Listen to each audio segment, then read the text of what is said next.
Hello and welcome to my YouTube channel. So excited that you stopped by today. Today I'm going to feature this set, Build a Flower Bearded Iris from Altenew. I love Altenew's flower sets. They are just so gorgeous and so realistic. They also come with layering guides that help you put each layer of detail exactly where it needs to be. I set mine aside and refer to it as I'm making my card just to make sure all those little details are exactly where they're supposed to be. They also have coordinating die sets with their Build a Flower, now Build a Garden sets, and I will be using that as well. Starting with an A2 card panel here, I just have a whole bunch cut and ready to go right next to me. This is Nina 110. As I'm just doing some basic stamping, and Nina works great for that. I'm going to position my detail outline stamp here on my card panel and one of the coordinating leaves so that I can get multiple images on this one panel. And I'm going to do it so I just rotate to get the most out of my cardstock and not have to be moving things around. I am not an acrylic block stamper. I am just not. I prefer to use my Misties. So this is what works best for me. Please bear with me. I'm getting over a summer cold and my voice is a little crackly, but I'm using Obsidian Black pigment ink from Altenew here. And for my outline image, I love their Obsidian Black ink. It is just so dark, so pretty, so crisp, but beware, it is a pigment ink. It can smudge, so I either set mine aside and let it dry, or I use a heat tool to heat set it. I also am a firm believer in my little pressure tool there that my husband made for me. Just helps me get a nice clean image, and I always clean my stamps and put them away back on the acetate, or they will get lost on my stamp desk as I'm creating. I did want a third leaf, so I put that in right between my two floral images here and really filled up that piece of cardstock.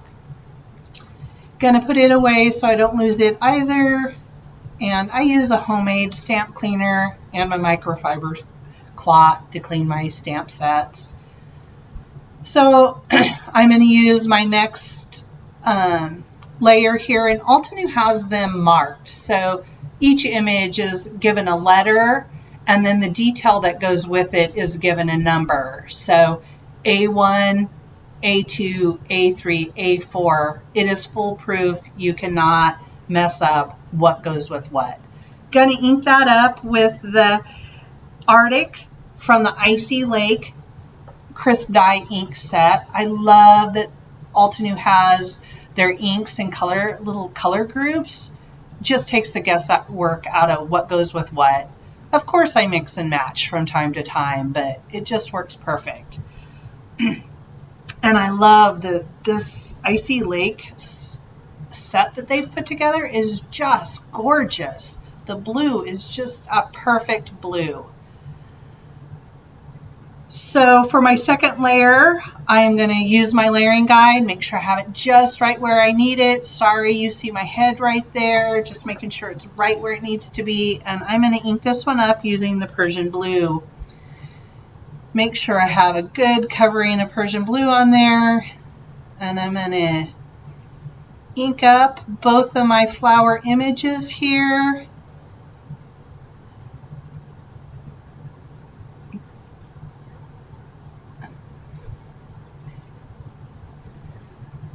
And then I'm going to move on to my third layer.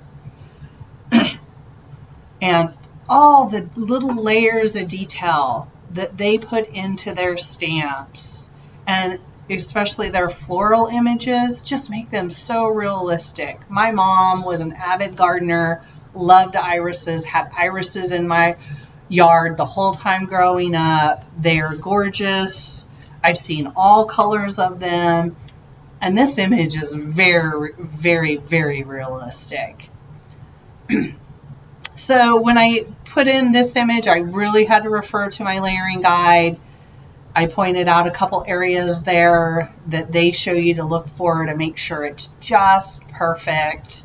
Gonna stamp both images, and then I'm gonna move on to and I stamp those in azurite. Now for my last little tiny bit of detail here, it took just a little bit more making sure I had it in place. Again, looking for those little points that Altenew tells you to kind of check for, pointing those out right there for you. Get it just right in place. And I'm going to use sapphire. Sapphire is a deep dark blue, but I want these little last details to really pop.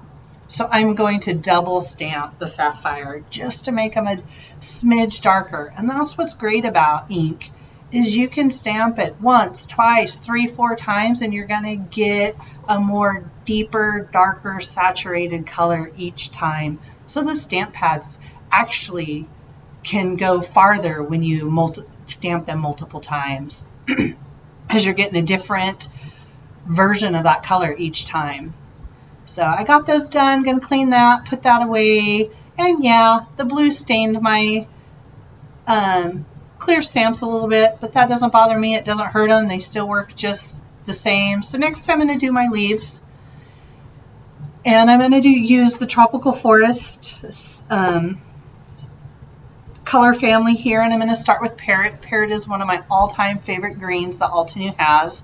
It's just a gorgeous green for flowers. And so I'm going to stamp these leaves, and then also the stem of each flower with using the Parrot as well. Then I'm going to move on to my next layer. And I get smart this time. I stamp them both at the same time instead of stamping the leaf, then the stem. So I put the detail stamp for the leaf down, get it onto my Misty. Then I'm going to add my stem for my iris, get it on, and then I'm going to stamp those up using olive.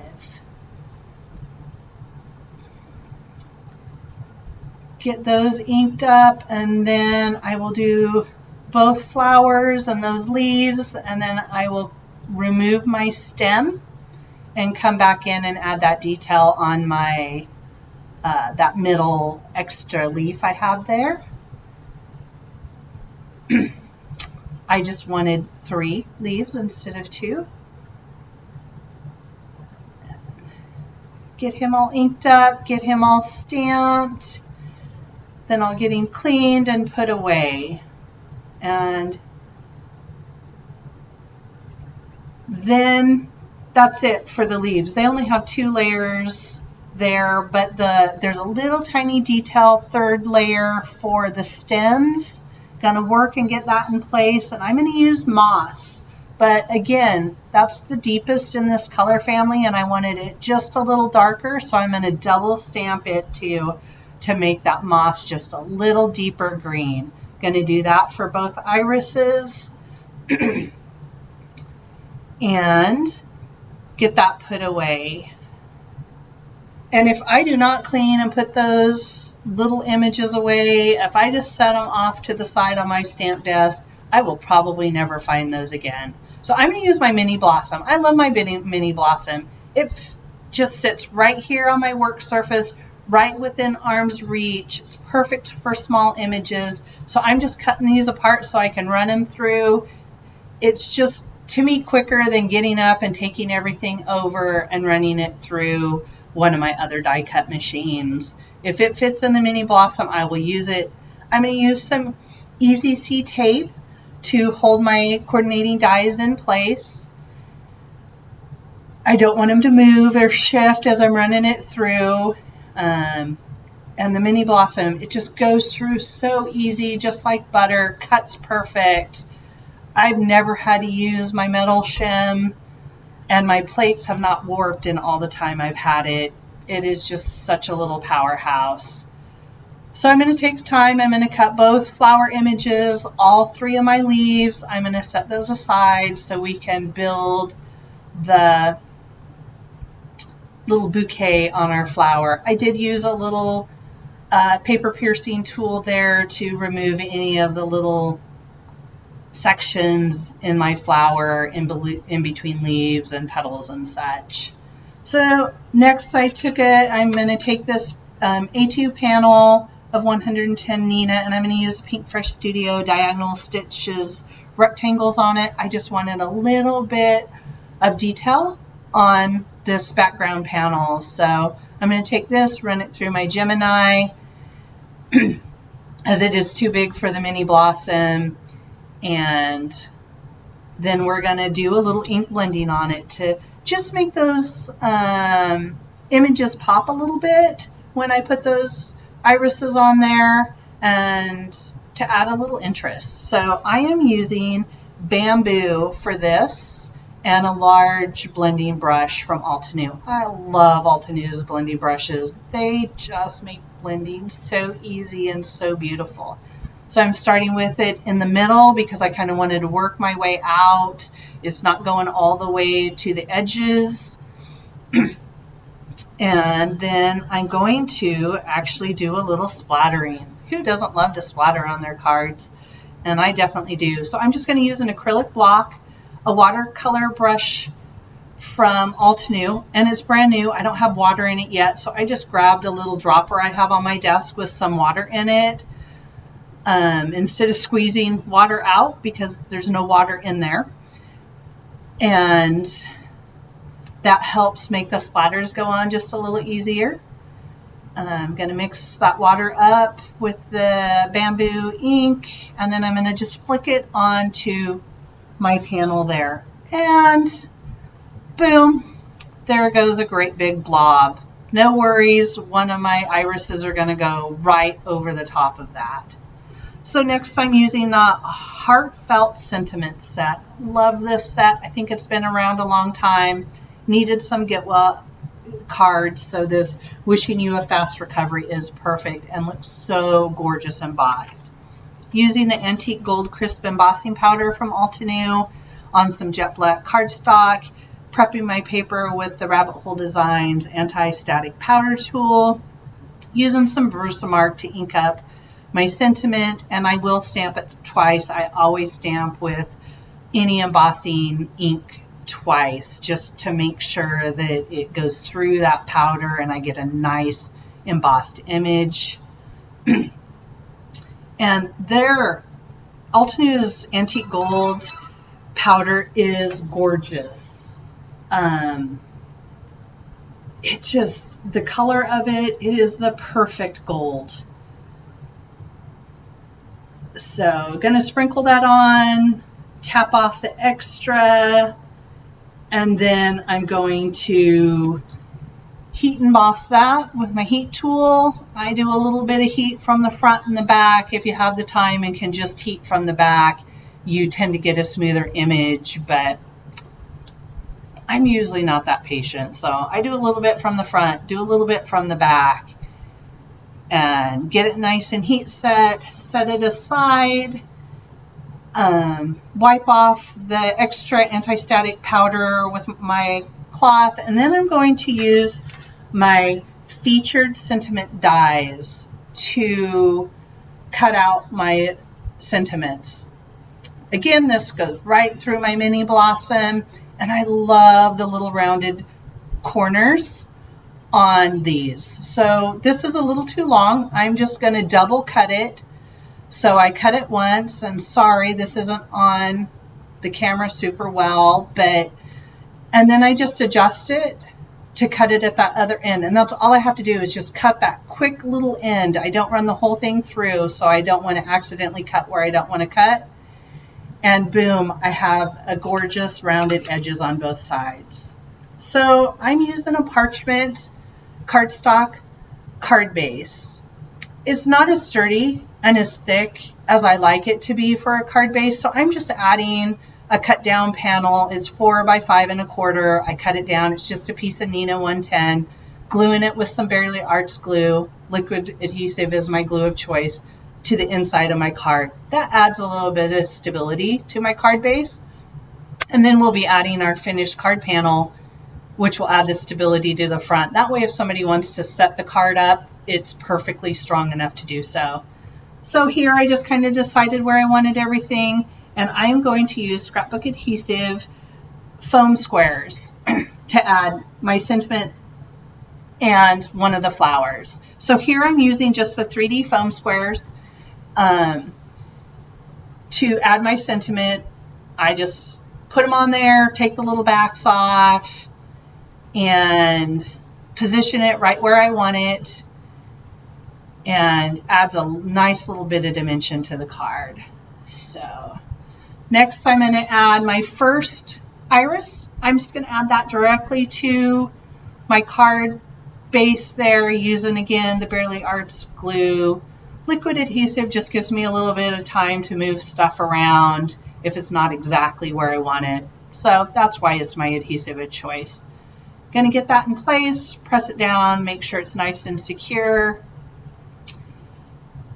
And then for my next iris, I want that one raised a little bit, but I don't want it as high up as my sentiment strip. So I am going to use the thin 3D adhesive strips.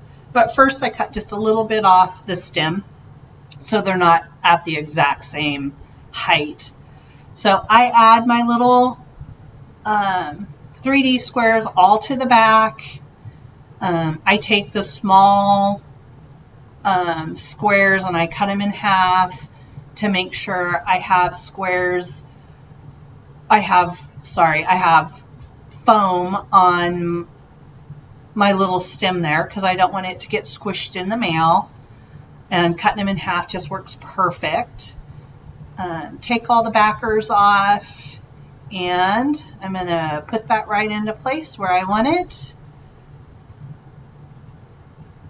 And then next we're going to take our 3 leaves.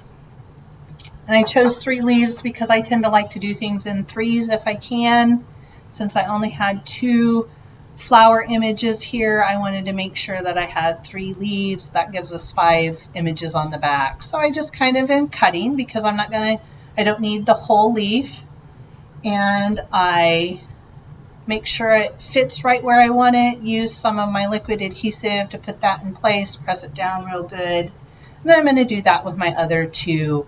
Just kind of trim where they need to be trimmed and adhere them.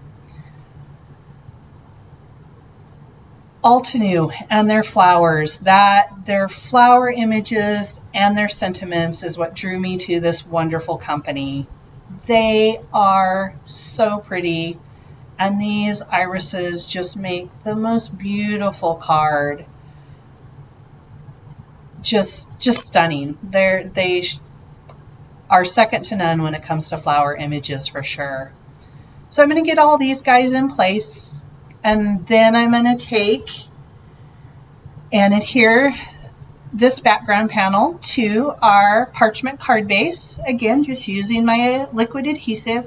I always make sure I put plenty on there. I don't want it to pop off, although I don't ever have a problem with any of my liquid adhesives with things popping off when they go through the mail.